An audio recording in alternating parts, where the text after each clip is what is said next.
So after using my electric toothbrush, my Oral-B 9000 Genius, see the link below for the demonstration of that. I have used the disclosing tablet now to see how well I have brushed.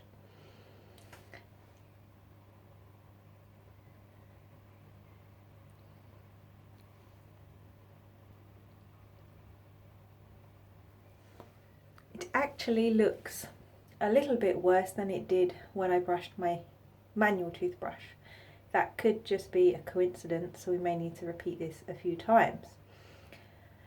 One thing to note is that I do have that staining in the same place as well as the sides of the tooth here. I haven't done too well there. Also these areas here. What that is from is I have tooth erosion on my teeth, so the enamel has become very thin. That is due to acids in my diet during university.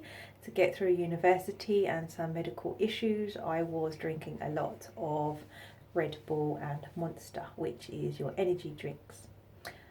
Some of them have lots and lots of sugar in them. Some of them, they may say 0, so they don't have any sugar in, but they're very, very acidic still. So that acid causes that damage on the enamel. So that's why these areas are so much harder for me to clean, because the surface is rough. It leaves a rough surface. Any rough surface, plaque is going to stick to that easier. Stain is also going to stick to that. So those areas are always going to be a bit more difficult to clean. So with the manual or an electric, I still have those spaces there where they are, but I'm missing the sides of the teeth there on the right side. You can see, I don't know how much I can zoom in on this. So there we have it. That's the manual I've gone through now, and an electric toothbrush. There are lots of different brushes on the market, but the most important thing is to have one with soft bristles. You want a small to a medium sized head, soft to medium bristles, not hard. Your job is to only remove the soft plaque, so you do not need any hard bristles at all to remove the plaque. And also you want to be careful not to put too much pressure behind it. Very soft pressure with your manual. You want those soft circles.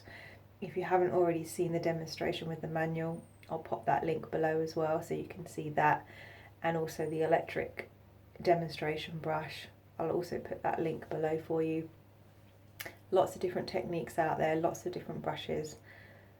So just check. Good thing to do is when you visit your dentist or your hygienist, if they haven't told you, just take your toothbrush with you, and then they can have a look at it and tell you if you've got the right brush and if it needs changing as well. You want to look out for those bristles. They may splay outwards.